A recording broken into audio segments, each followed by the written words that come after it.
Now let us look at the rehabilitation requirements of earth and rockfill dams, where again the structural integrity, where the slippage in the slopes will have to be repaired, the slopes will have to be made good again, and there may be uneven settlement of the dam zones. Many times because of the lack of compaction effort or some other reasons, the shell portion settles differently compared to the core portion of the earth or rockfill dam, and this creates certain low stress zones which may be of sufficient magnitude, and they may lead to hydrofracturing, or sometimes they may lead to other problems. So this restoration is required.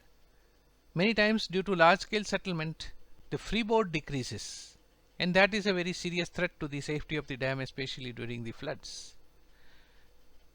So restoring the integrity of the slopes to the specified design factors of safety is a requirement from the geotechnical angle for the ensuring the structural behavior integrity of the rockfill dam or an earth dam.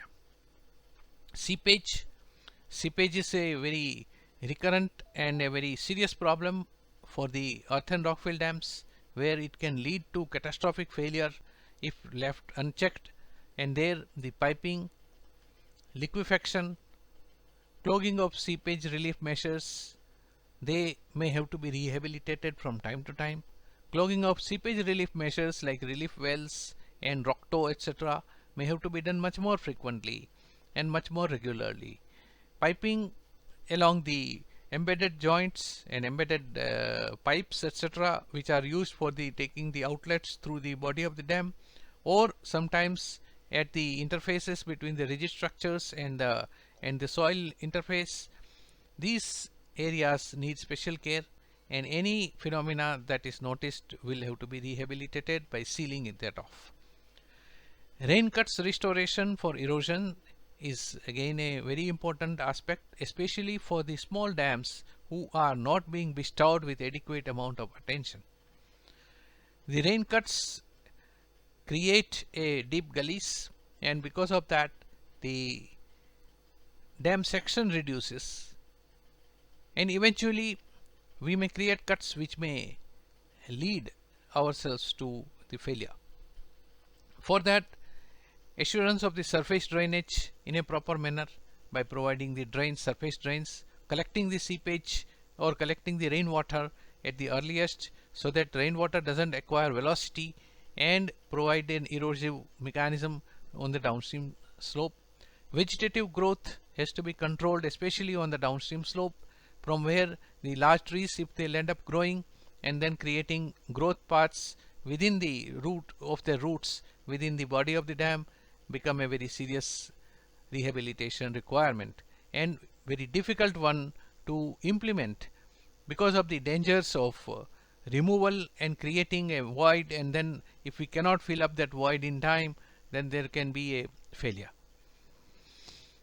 The improvement of slope stability in abutments, like we discussed earlier, in case of the concrete masonry dams, it's a common area.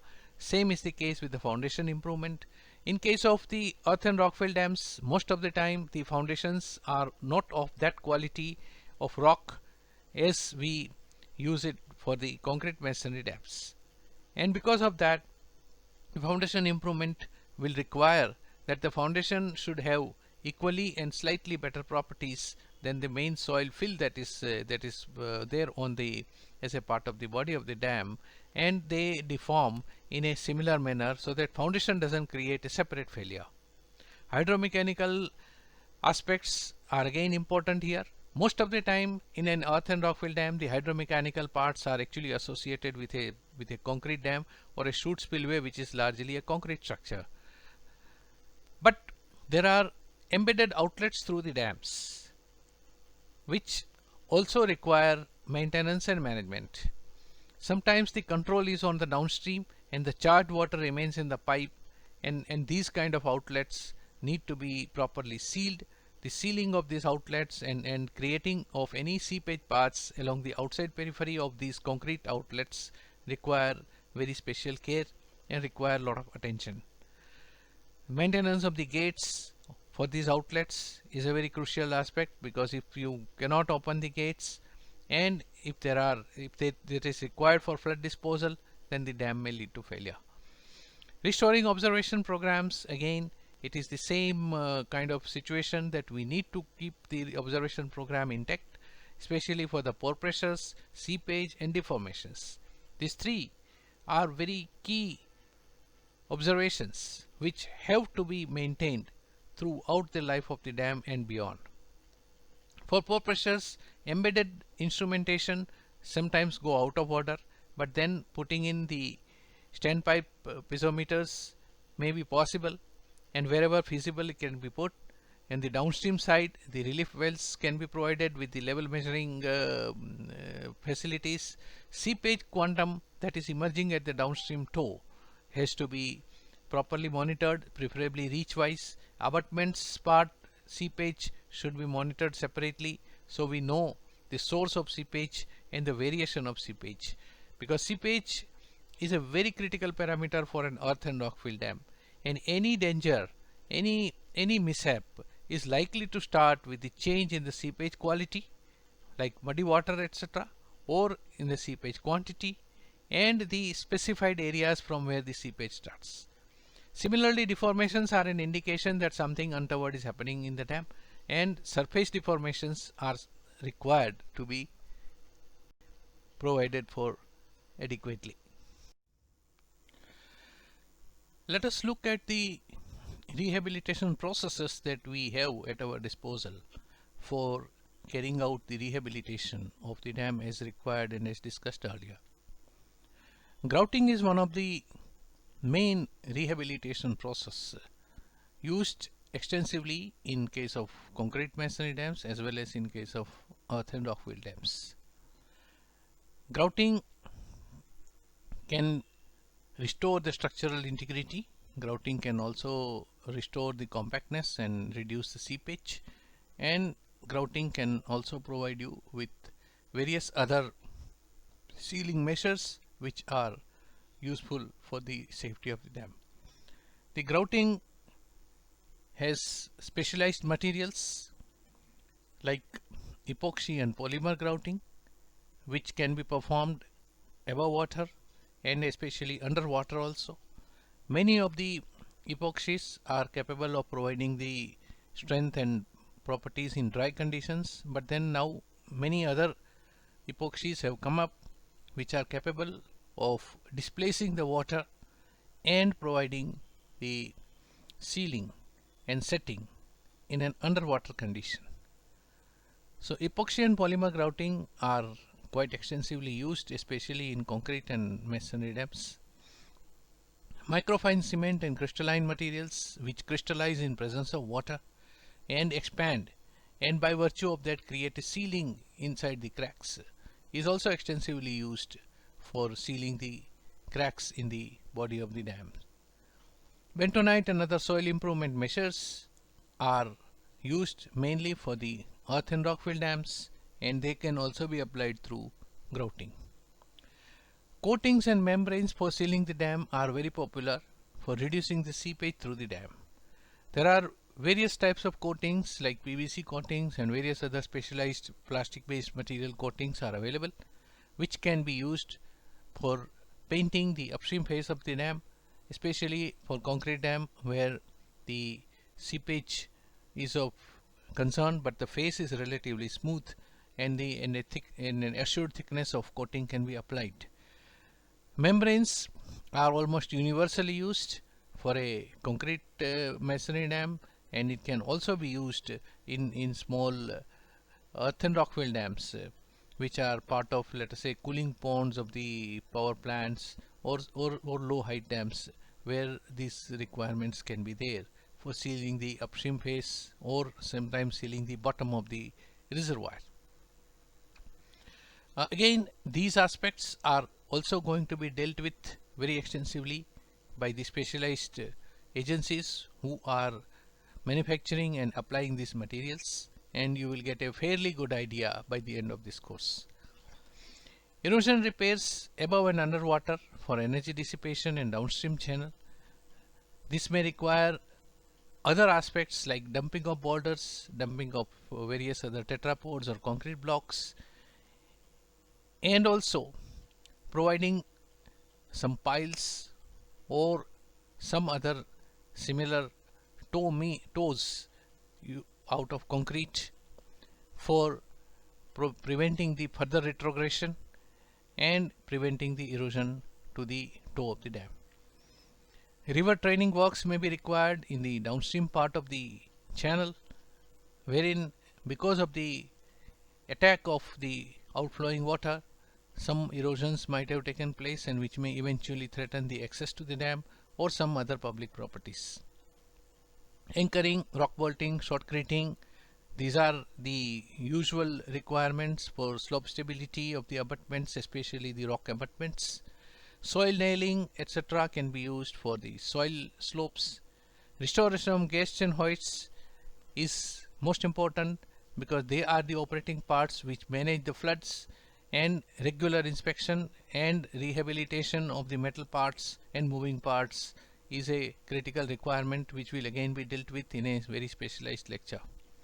Structural additions are the part of rehabilitation processes when we may have to improve the seismic stability of the dam, and we may have to add some structural components to the dam in order to strengthen it. Stitching of these additional structural components with the existing concrete is a very important exercise. If that is not done, sometimes the addition may become a problem rather than a solution during an earthquake. So these areas are requiring a very careful attention, especially in the structural additions part, and a lot of design and analysis has to be really undergone.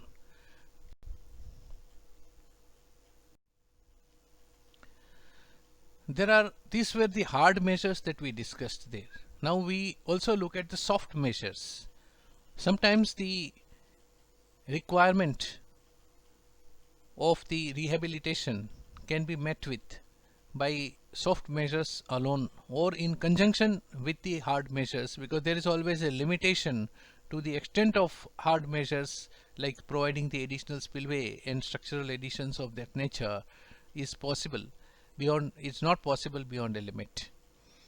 Soft measures are primarily used for handling the higher inflow flood risk, where there can be a permanent lowering of full reservoir level for the floods period to generate the flood cushion.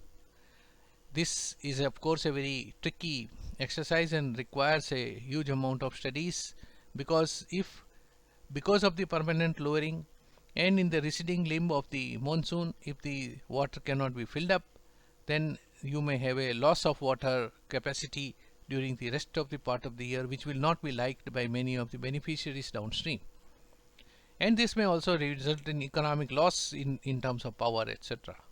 So permanent lowering of full reservoir levels for the floods period is a desirable or a useful alternative, but has to be thought of very carefully. Same is the case with the pre-depletion, which has to be coupled with the real-time inflow forecasting and the downstream conditions available, as well as the spillway capacities and spillway limitations available, like inavailability of a adequate head over the spillway for required quantum to be removed from the reservoir. This can also be a limitation in pre-depletion.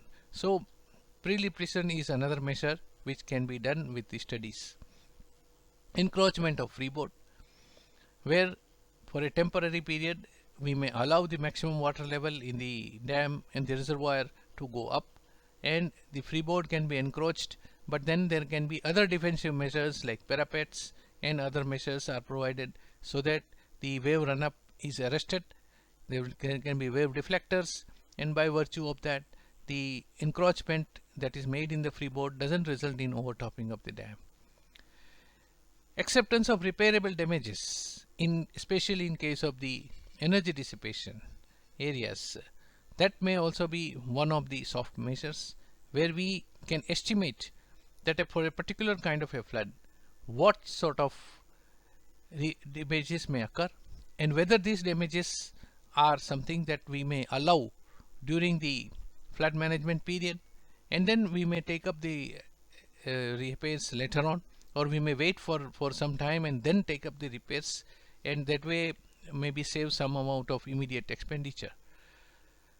Setting up of better disaster management capacities in downstream area is also important, that if we know that certain level of risk cannot be avoided, then how to handle that risk by way of efficient disaster management is also a very important soft measure, wherein the improved warning times, the better access, identification of structures where we can create the safe refuges, etc., are the part of the disaster management capabilities. Managing erosions in the energy dissipation has also a soft measure of improving the gate operation sequence, so that the areas which are otherwise attacked by the water, fast flowing water, are also kept under control, and the gates are opened in a sequence so that those damages are prevented to the extent possible. Now we have looked at the dam safety till now by looking at the project level concerns. These are the concerns which come up at the project level, and each project has to tackle these concerns in the dam safety. The next important thing is that in an organization which may have a number of dams at their disposal, we need to set up a regime of dam safety management at the organization or state level, so that overall guidance to the individual projects can be provided.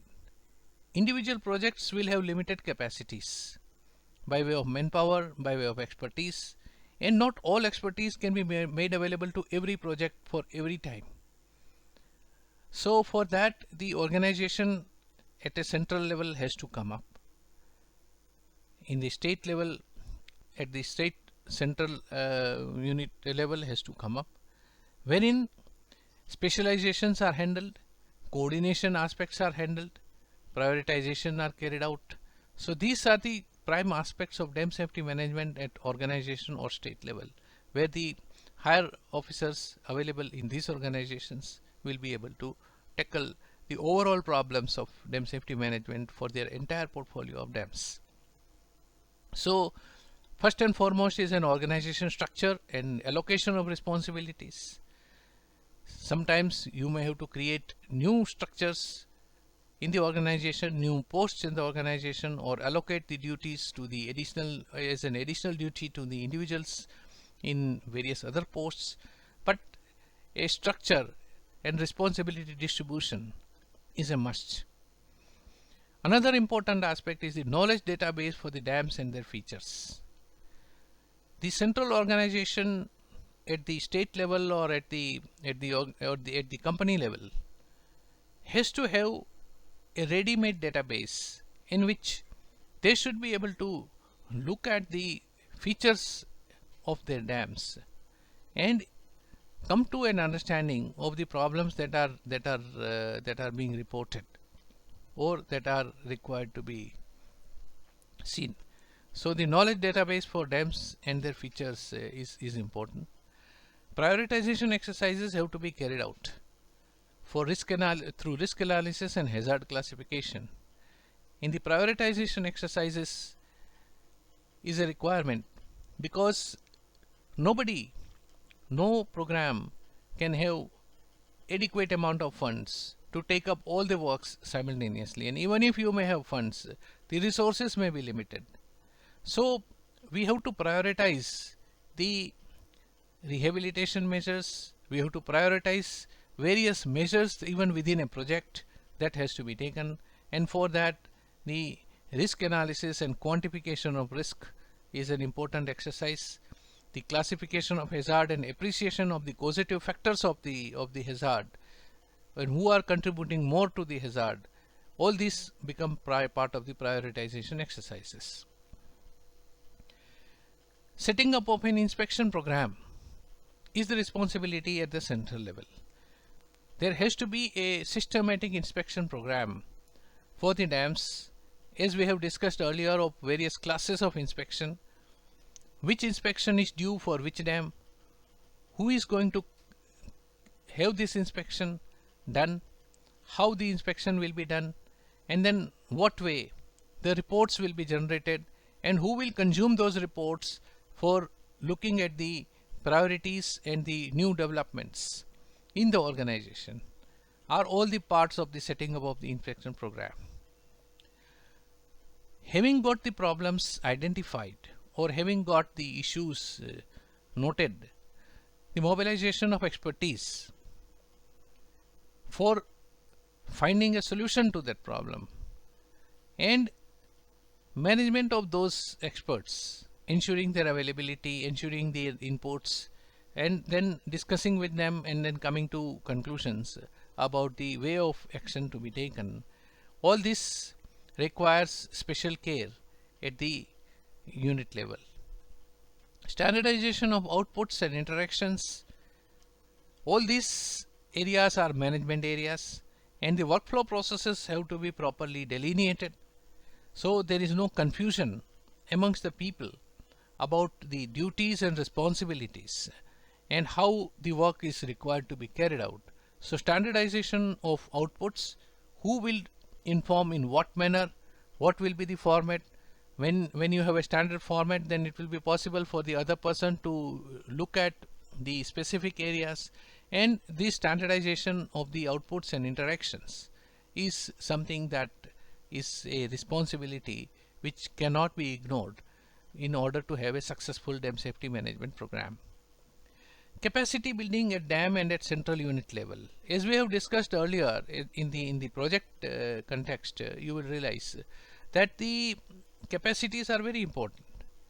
If you do not understand what the other person is saying or other person is implying, then we may not be able to act on that, or we may not be able to assign its appropriate priority, and consequently we may not be able to achieve our aims of a safe dam.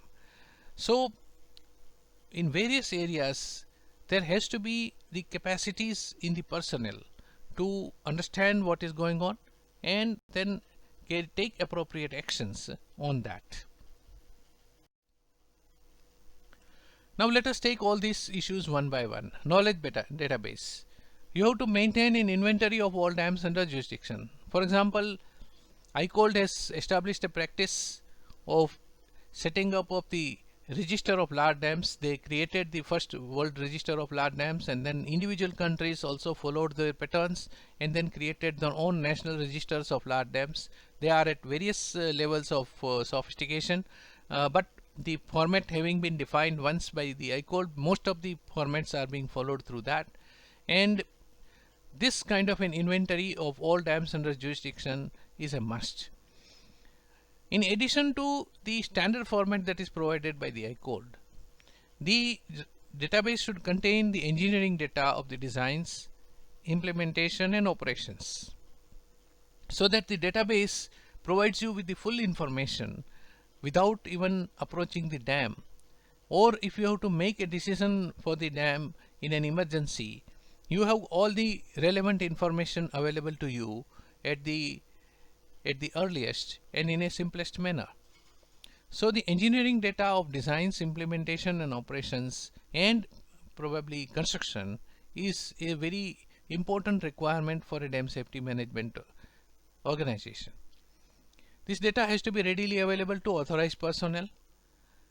Again, here another application is there, like there's an application developed under the DRIP project, like what is called Dharma, Dam Health and Rehabilitation Management Monitoring application, which is a similar kind of an asset management application where the relevant knowledge about the dam gets captured and remains available at the tip of your finger. The standardizations we discussed is with the ICOLD and other national standards, and then creation of these knowledge products specific to the organization needs. So there may be standard procedures we may have to lay out, and we may have to provide some insights into the portfolio that you have, and for that the database that gets generated out of this database, a kind of knowledge products in form of papers or in form of policy documents or in form of ready information of experiences can become available, which can be then consumed by the project level officers or by the other officers who may come down the line in the organization. Prioritization exercises. We discussed earlier about the risk management. This is an essential component of DEM portfolio risk management for allocating resources as per the quantified priorities, optimum use of available resources. Currently, it was our experience in case of the DEM Safety Assurance and Rehabilitation Project that was taken in 90s through the help of the World Bank. Bringing in the dams who are needing the most urgent repairs and rehabilitation or any other attention was a very difficult exercise. A lot of factors come into play.